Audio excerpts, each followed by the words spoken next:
Yo folks, and welcome to the channel. My name is Bork. In today's video, we'll be doing a reroll guide, first impressions, tier list, and all that stuff. Let's go ahead and jump right into this. Click the right hand icon right here in the corner, go into account, and then from there close this page and then go to reset account, and then go ahead and type in blue archive like so, all under one like this, and then hit confirm, hit OK, confirm, and then that is how you reroll the account. At the end of the day, this is how easy it is to reroll. In case you guys like sort of missed any of those steps, I will have like my Google spreadsheets over here, and I have this reroll section where it pretty much points it out. You do like the little right hand icon, you go to account, you go into reset account, you type in the things, you hit confirm, and after that you'll be presented back into the title screen like so. So rerolling here is going to be easy. How long does it take to actually reroll an account? It varies between 10 to 15 minutes if you have multiple instances at once. You know, on BlueStacks and stuff, you can do it that way. Just make sure you don't enter the game and stuff, and you'll be able to reroll the game like fairly easily with up to like 16 to 4 instances. I was doing it on Twitch in case you guys want to like, you know, view how I was rerolling. The recording will be there in case you guys want to view it. And what I really like about this game is they'll actually pronounce your name. So for example, I typed in Bork, they'll say Borku, which is really cool, and they'll actually say Borku Sensei. And I just love how they actually like make these small details for Blue Archive. And I know it is going to be by Nexon, so you know, have a heavy warning. Don't invest any of your money into this game because it's going to be Nexon. But essentially, this is going to be like the reroll process, right? You're going through this. I have no idea what this is trying to say. All right, so eventually you'll hit this screen, go to menu, go to skip right here, confirm. Essentially, you're just going to be running around doing combat, selecting your characters, just going through the tutorial phases of the game. Like if you're wondering what does Blue Archive remind me of like gameplay wise, very reminiscent of Princess Connect. And the reason for that, as you're starting the game, everything is essentially on auto, but you have like these little cards as you can see right here. And these little cards you could consider as like sort of skills like from Princess Connect. There will be like an auto feature and all those different things in case you want to do that. And just know you're going to have like your foremost character, that's going to be your tank. And essentially you have like these abilities where you can throw grenades, you can do like sniper shots, you can summon robots and all these things. There is going to be like some sort of precision, I guess, where you are like, oh, I'm going to be using this attack right here. And then now they're asking me to use Yuka's skill, which is going to be granting her a little bit of a barrier. I like the simplicity of the game, and mechanics are super easy to understand. I know some folks might not be gravitating towards like the chibi style, but I think it's a little bit different enough so that you're not like full chibi. And the 3D models, they're rendered decently enough. Like I know people want like Epic 7 or FGO sort of style when they see like their gacha games, but remember, these are all like students in a school, you're a teacher and everything. So I guess the chibi style sort of makes sense. And let's not question like how the waifus look. A really good part that I have to say is that Nexon did not censor the game. So they have that one thing like riding well for them, because it's very well known within the industry for gacha games. They'll censor the crap out of any game that comes to, you know, the global market or like this market in particular. So that the fact that they actually took the time out of their day to make sure that the game is going to be widely available to all people who like certain things with their waifus, it's gonna be here. So let's go ahead and let's do this sniper shot right here. And I love the little animations that they have. It's pretty clean overall. And let's go ahead and see. Yeah, she's gonna be doing her talkies. And the cutscenes, obviously they're not like crazy, but at least they have some of them, and we deal some pretty decent chunky damage right there. I guess you could call this like a pseudo XCOM style, but you know, you're not really controlling anything XCOM wise. The gameplay is nowhere near complicated as XCOM, because you know, if you move or make one misstep in XCOM, you like instantly die here. But obviously like Chinatsu or this girl right here, Yuka, I'm not sure what her name is, she's just taking bullets to the face. In XCOM, you definitely can't do that. But I just like how they're like granting a little bit of cover. You know, some characters are obviously snipers, some characters are going to be like SMG users, red units, there's yellow units, and then there's blue units. And it's not really, I was told from Vulcan, like a triangle X sort of effect, different multipliers depending on like these skills. But at the end of the day, I just like how simplistic at least the art looks and how easy to understand when to cast skills and what to essentially use. But I'm sure once we get into like the actual like raid mechanics, like actual big giant boss fights, this game will be a little bit more complex. Just note that the early game is revolving around PvP, and people will want to be going for number one. I'm not sure if the arena is similar to Princess Connect, where like every 2,000 or 3,000 or X amount of players will be in a specific bracket, but we'll find that out later. All right, so let's go ahead and just keep going through this process. Now the real work begins. It's gonna take you through like these rerolls right here. It's gonna give you a free 10 roll. Just note with this one, I was told that you can get up to like 3 like SSRs at once, and what you really want is for the contract to glow purple, like the signature sign. So right here, she's gonna doing her thing, it's purple, and then we're just gonna do a 2. When we wrote a 2, like this gave us 2 SSRs, so I don't know if that works out for you, but it worked out for me. We got 2. We can't make this stuff up, all right? This isn't pre-recorded, or I mean, sort of, but yeah, you get the point. We got 2 SSRs. That's pretty dope. So as you can see, as far as like the design goes, I think the waifus are decently consistent. Like they don't look too different from one another. There's definitely a certain style with the way they look. Oh, who's this gonna be? Come on, something good? All right, shout out, give everything you got. Oh no, she's not the best. She's a waifu, you know, she exists, made waifu right there. Hopefully we get something a little bit cool. And what's really nice is after you do like these initial rolls, you get like 3 more rolls that they, oh my God, 2 of them? What are the odds of getting these 2 in the same roll? Like seriously? All right, so you get like 50 extra crystals, and then you get like 30 of her personal crystals. I guess that's sort of cool. And then you still have to go through a couple more phases as you're going through the reroll. Like I said, it takes like 15 minutes or whatever. And let's go ahead and just do this, and it'll be like, hey, you know, select your team members, do a formation thing. Your standard tutorial gotcha sort of deal. Nothing too crazy right here. And let's pick her, and then you select a special unit. Serena's really good, Hana is really good. They're gonna be like your best healers in the game, or some of the best. So what's really nice is Serena is going to be a 1-star unit, and everyone will probably have access to her, and she's just gonna be perfect for every single PvE situation. I'm not sure if like healers are used for PvP situations, but we'll find out later. Now, while we're going through the game over here, let's go ahead and talk about like some beginner tips. So you can roll for Iori. Iori is going to be this dark skinned chica right here, and then you can roll for Hibiki. Hibiki is like the little dog ears waifu. She's gonna be granting everyone like crit buff. She's really essential in her own way. Shun, she's gonna be a waifu over here. This, I guess, like your dog-eared waifu. I don't even know what to call it, but she's gonna be good for PvP, not particularly for PvE. And then you're gonna have Haruna. Haruna is going to be this chica. She's like your only blue DPS that you can run, or at least your highest starred blue DPS like base form in the game. There's gonna be other units or other tier lists that you can view. Like this is gonna be the JP one. Obviously, there's gonna be more units available, but as you can see, like Yori still stands, Hibiki is here. Like there's a bunch of units that are all very familiar. Hina's gonna be good for PvE situations against raid bosses. Just note that her biggest like downfall is the fact that her skills are gonna cost like 7. So that's a little bit too much for PvP situations where you just want to be spamming skills, right? So this is gonna be the PvE tier list. Just note that this is by color, so you can see it's red strikers right here. In-depth explanation, I'll have like links to everything all in the title screen of my Google spreadsheets. You have yellow strikers right here, and remember, this is PvE, this is not PvP. So if you're like, oh, like why aren't these characters good in arena? Because it's PvE, we told you. And then blue strikers, as you can see, Haruna is very limited in the sense that she's probably going to be vital for your PvP situation. She says she could be sort of used, but she's going to be a damage over time character, not really good for PvP situations. Then you have your special characters who provide heals. They essentially, you know, provide buffs. They're in like the back line doing their own thing. I think this is a really good tier list because it provides like explanations on why they're actually good at what they're doing. The ratings for them are on an individual basis, not on a giant conglomerate basis where like this character is just good, you know what I mean? And not to mention you get to see all their names, all their mechanics, and all the stuff. And then there's this tier list as well in case you want to view it. I don't agree with tier lists. At the end of the day, you roll for like your waifu over meta and all that stuff, but I wanted to provide you guys like this tier list, this tier list, this tier list on JP, and then also this tier list on the archive.gg. And feel free to check out like Vulcan's video on like tier list as well. I thought he did a great one. Vulcan was very experienced in PvP, so anything he says PvP wise, I trust him. He got ranked #1 on 2 different servers or 2 different accounts or something like that, which I thought was really cool. I didn't get that far on my Blue Archive journey. In case you guys are wondering why didn't I get that far, well, Princess Connect was treating me right. I was just like, you know, vibing with Princess Connect. Will I play Blue Archive more? Well, more to follow. I'm not sure how exactly I feel about the game just yet. I need to play it a little bit more, see if it fits my schedule. Princess Connect just fits my schedule so well since I have auto and I don't really have to worry about too many things. But essentially we're met at the screen. Go ahead and click this icon right there. Receive all, you want all of the jewels. Thank you very much. And I think we can go to items. We can do some jank stuff. stuff? No. There's like a way to like skip this menu right here so you don't have to jump into the equip section. So you're gonna go to students right here and ask you to form like a Masuki. Okay, go back to the home screen. It's gonna tell you to link an account. You don't have to do it. It'll tell you to go to account, but you can essentially jump in here in case you want to reroll. So we grabbed the mailbox stuff earlier. We go into recruit. We have 4,130 gems. So personally speaking, I don't recommend rolling on the Shiroko Hoshino banner. That one's not really good. You actually want to roll on this banner just because it has a little bit more diversity. You get Haruna, you get Biki, Hina. Like Hoshino's right here. She's gonna be a striker, and then Hiroko's down here. So they're like yellow and red DPS, but they're really not that necessary early on in the game. And you essentially just want to have Haruna for PvP situations, or essentially like Aru for, I guess, PvP situations. They're just better characters than the two that they're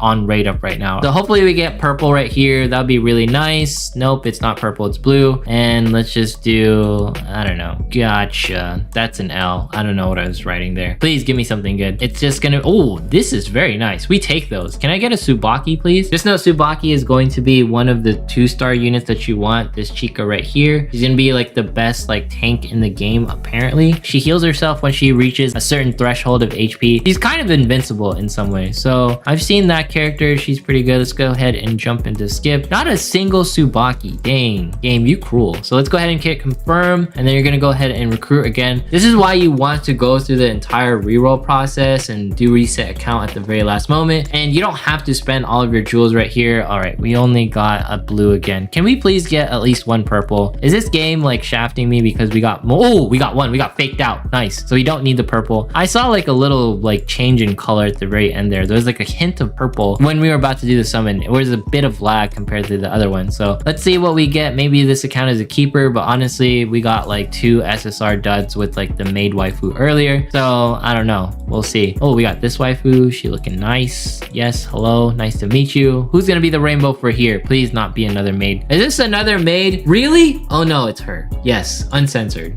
We like this, right? This is what we came here for. We're not gonna stay on that screen because, you know, reasons. We got the waifu Amy right there. Doesn't matter on tier list. She's a waifu. We keep those. She's like 100% one of the best. Hit confirm one more time. See what we're gonna be getting here. Please. Okay. Can you fake me out with a 1? We did like the 1 slashes. You type in numbers. Okay. I didn't see the purple flash, so we only get 2 yellows right here. Oh well, still, that's pretty nice. And we talked about it. Like, in case you don't want this account, you can just go ahead and hit confirm, and then you can jump over here into the main menu. Yes, it's gonna do like the login store thing, whatever. You don't have to do that yet. Just go into account right here and then just reset your account like we showed earlier. And let's do it one more time, just so you guys did the reroll process on the title screen.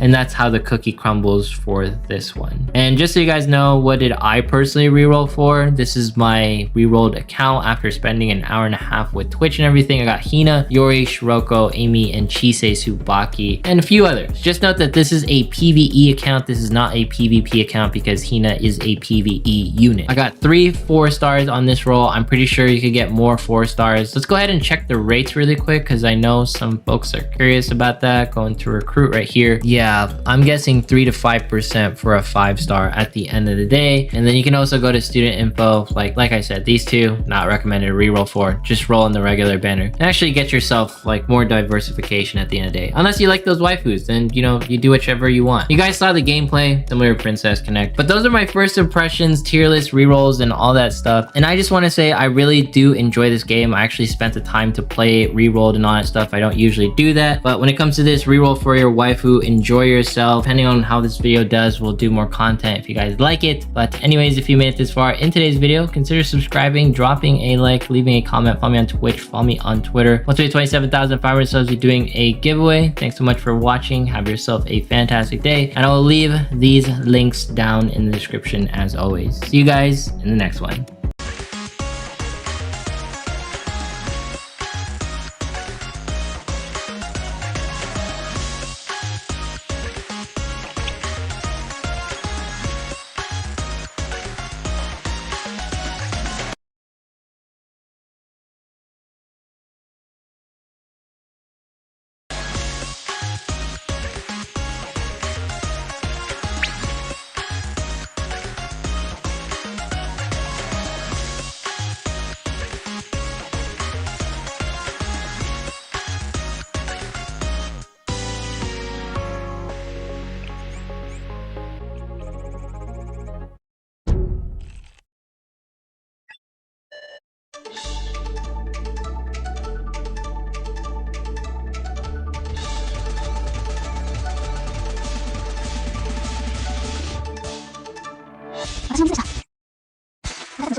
お願いしますね。お疲れ様でした。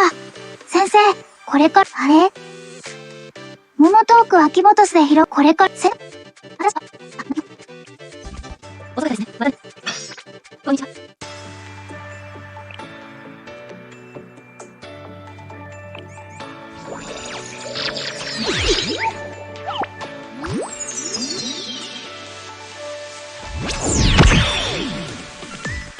よかったですね。また寝坊したのですか？またこうやって私を直接起こしに行きます。